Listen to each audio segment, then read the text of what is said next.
next speaker is Miss Brittany Packer. She started her first environmental group when she was 8 years old and has continued to advocate for environmental issues ever since. In 2011, she was selected as the youth recipient of the government's Green Ribbon Award. Last year, Brittany was an organizer of the Power Shift New Zealand Pacific 2012 Youth Climate Summit.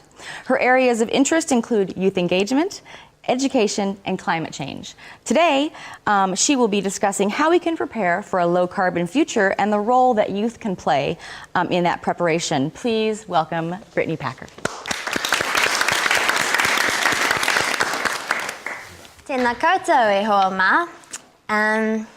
Today I'm going to be talking about the road to less roads. It's more like a pathway, the active transport pathway to less roads. I'm going to be focusing on environmental arguments for not driving, teenage barriers to driving, and provide a few examples of how we can set a new direction. But before we start, I'd like to thank the organisers of this symposium for inviting me to present, especially Hank and Amy, and kia ora to everyone that came along and to everyone that's listening online. And so, tihei Māori ora, the sneeze of life, and let us begin. To give some context to our story today, I thought I would start by telling you a few of the experiences that led me to be here today. Ko auraki tōku maunga, ko maitai tōku awa, no whakatua hau, no pōniki tōku kāinga anaene, ko Gina rawa ko Michael o ku mātua, ko Tobin tōku tunane, ko Brittany ahau. So I was born in Aotearoa, but I actually grew up and lived for 7 years of my life in the States, and it was here that I first started campaigning for the environment.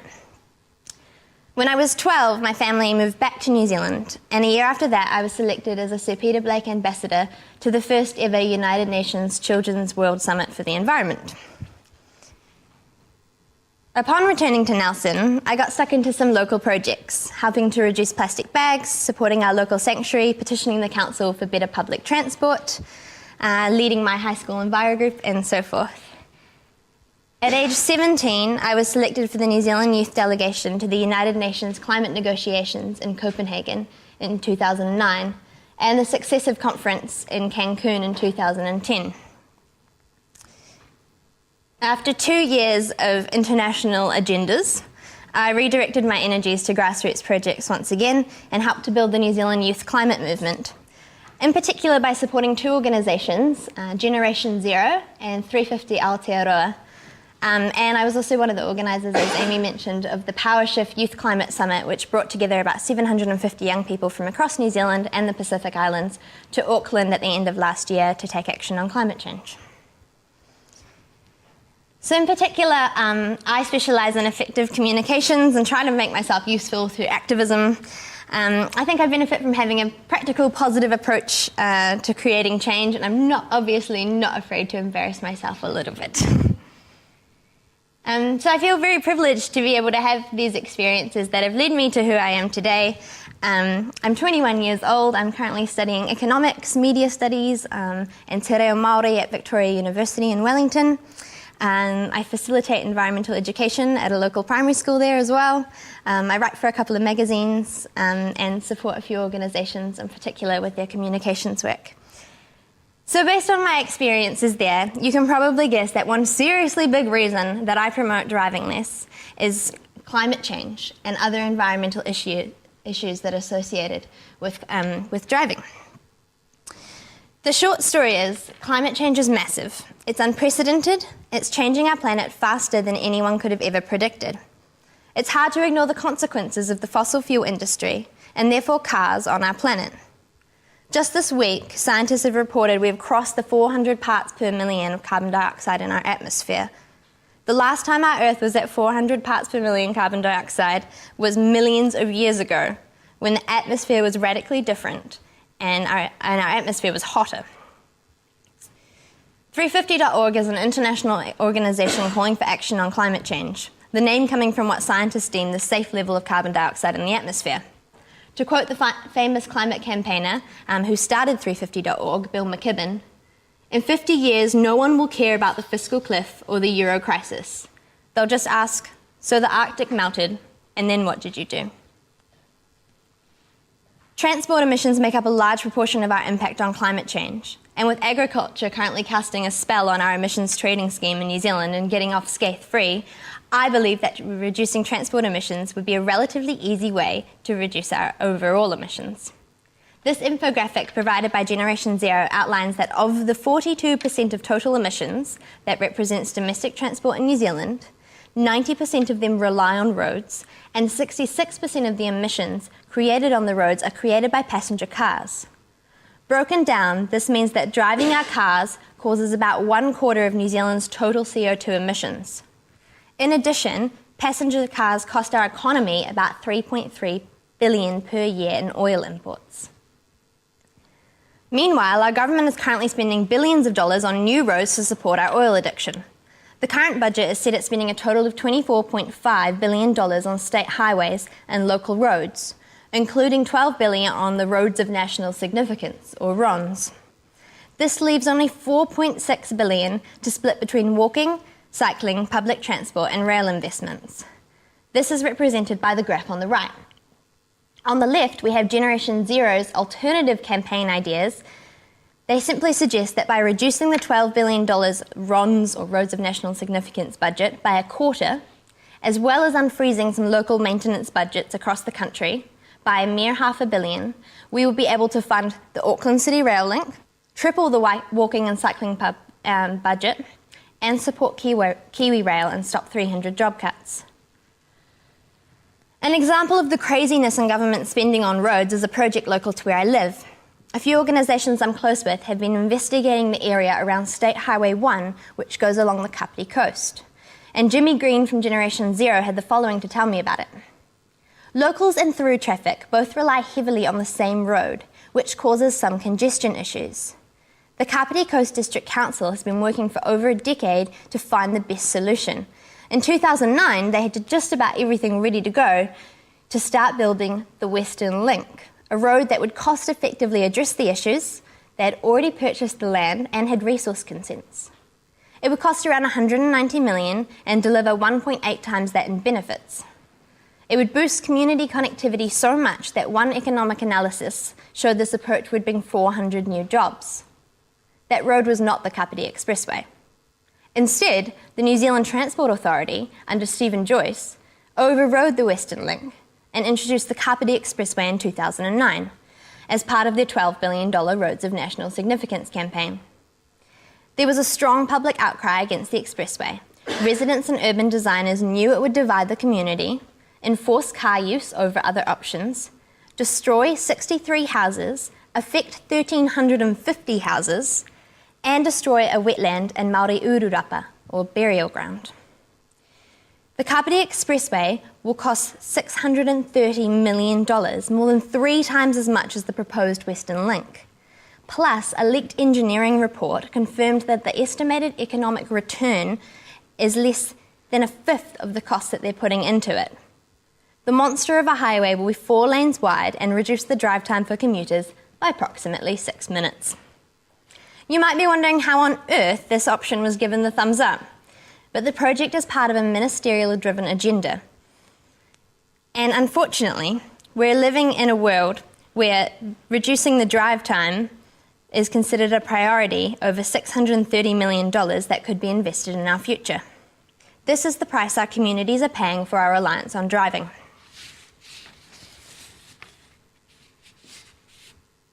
Furthermore, the global demand for petroleum products puts pressure on our limited resources. Here in New Zealand, the government has in the past few weeks declared open season on New Zealand's waters for the prospects of oil drilling, despite resistance from communities in iwi and in spite of the threat of oil spills, like the Rena, which less than 2 years ago covered our beaches and killed our marine life. Fossil fuel-free consumption threatens our environment and our livelihoods. Fossil fuel consumption threatens our environments and our livelihoods.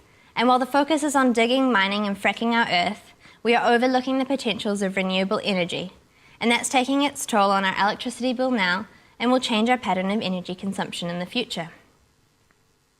In keeping with the theme of this conference, the next factor in my presentation focuses on young people. Firstly, to address the inequity of the consequences of climate change, on teenagers and other young people. Climate change is much more than an environmental issue. It's a social justice issue, it's an economic issue, and it's an intergenerational issue. In New Zealand's future, we will face more extreme, frequent weather events such as droughts, especially in the east, and floods, especially in the west. Rising food prices hits our pockets as we remain connected to the rest of the world. We will face increasing erosion on our coasts, and hotter summers increase the likelihood of heat-related deaths. This is the critical decade. The next 5 to 10 years will determine how the next few hundred years will pan out. Lord Stern, an economist from the famous London School of Economics, provides in his report that the cost of preventing and adapting to climate change increases every day that we wait. My generation is facing an inheritance of poisoned resources, ecological and economic debt, rising sea levels, mass migration, lack of water, international famine, and much more. But we aren't taught that in school. In fact, teenagers are very rarely given the respect to be told exactly what their future could entail. Climate change is not valued in our single bottom line economy because it's not profitable, and it's often communicated poorly. The current NCEA curriculum is so narrow that environmental thinking is often devalued. So it's not fair to blame youth who don't understand how cars connect with the Arctic ice caps. And it's not fair to blame them for prioritising environmental effects on their decision to drive. Instead, teenagers face other influences on their decision to drive. The first is the big brick wall of peer pressure. I'm sorry, I'm not the best drawer, but this is a visual representation of myself as a teenager. When I was 15 years old, my parents said that I should bike to school. And while I like to think of myself as a reasonably open-minded person, I despised every second of it. I would complain every day it was messing up my hair, my friends didn't do it, it was raining outside. But at the time I lived in Nelson, and despite all our campaigning efforts there, our public transport still wasn't reliable. And how else would I get to school, said my parents. There is a ridiculous amount of pressure to fit in.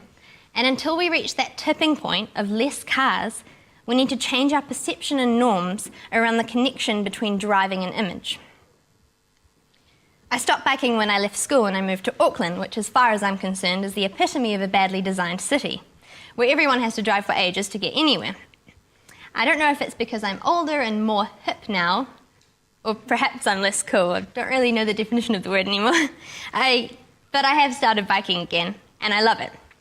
I'm also lucky to live in Wellington, which is a big city that's been designed like a little city, and everything is close together, and buses are regular and reliable. It's in no way like Copenhagen, which I admired for its bike lanes that were bigger than its car lanes, but it's a step closer to providing easy, active, and public transport. In any case, I understand why teenagers sometimes decide to get their licence, because they face the same challenges as the rest of New Zealanders in cities that restrict alternatives to driving. So yes, we face unprecedented challenges, but going down that road of ignorance and neglect doesn't usually help, although politicians do often try. Instead, we have to turn this baby around. Here are some of my ideas on the way forward. If we're serious about confronting the challenge, it's not enough to point the finger at others. We live in a country with a proud tradition of having our society engaged in democracy to decide our future together. So the problem isn't just that our politicians aren't taking action. The problem is that we're not yet creating the mandate for action. The problem is that we're letting them get away with it. But we don't have to. In my personal opinion, it is increasingly youth who are leading the way forward on climate change. I met hundreds of passionate young activists at the climate negotiations in Copenhagen and Cancun. And here in New Zealand, some of our leading climate policy groups are coordinated by youth. This is a photo of our Power Shift flash mob bringing together 750 people for action on climate change. Why? Because today's young people are increasingly connected to a world bigger than just their classrooms, and we're learning not just to rely on the information that are given to us by our teachers. I argue that we can use the gifts of our generation, technology and creativity, to create change. The Minister of the Maldives said to a group of young people in Copenhagen, "You are the first global generation." And it couldn't be more true. Every time we add a Facebook friend, share our opinions on Twitter, or Skype to the other side of the world, we break hierarchical, political, and physical boundaries.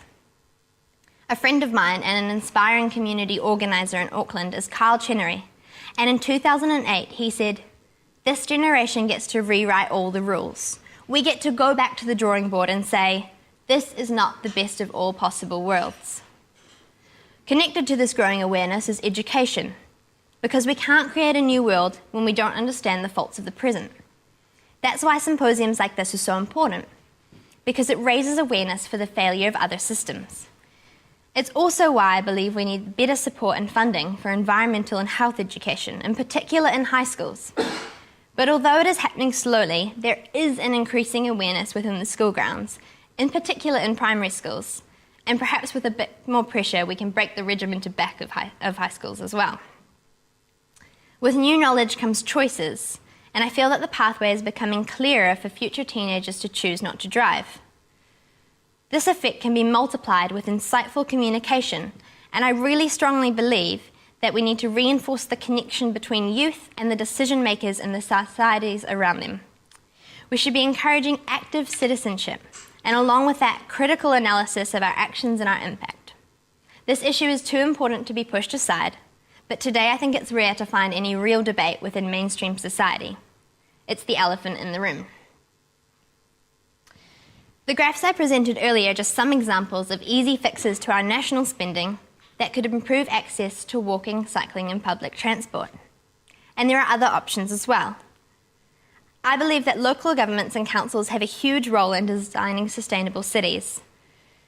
When I was 15 years old, I gave a presentation to the Nelson City Council on an alternative to capitalism and communism, what I called communityism. I don't think at the time I quite understood the implications of what I was saying, but looking back, my ideas were pretty much spot on. Globalization gives us many benefits, but our resilience to impeding issues like climate change will be characterized by our ability to provide our needs locally. As the old saying goes, think globally and act locally. And the truth is, less cars is actually what the people want. Here's a poll from the Automobile Association that shows that 92% of people would be willing to try biking if the roads were safer.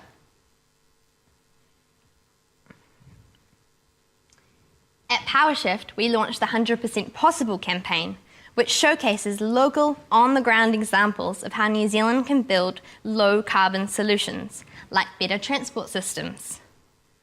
Here's some of the feedback.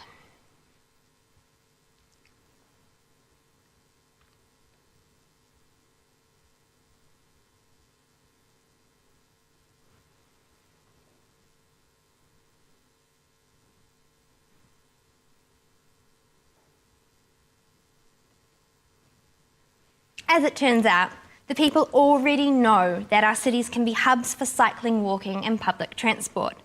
And history in New Zealand has shown that our rail system can be a powerhouse for freight and passenger transport. And I know that we can unify New Zealanders around a vision of a fossil fuel-free future. To be young and aware today is to know that a bright future is possible. To know that we can regenerate the world, rebuild our cities, redesign our lives, retool our factories, distribute innovation and creativity, and all live in a world that is not only better than the alternative, but much better than the world that we have now. Thank you so much. Tēnā koutou, tēnā koutou, tēnā koutou katoa.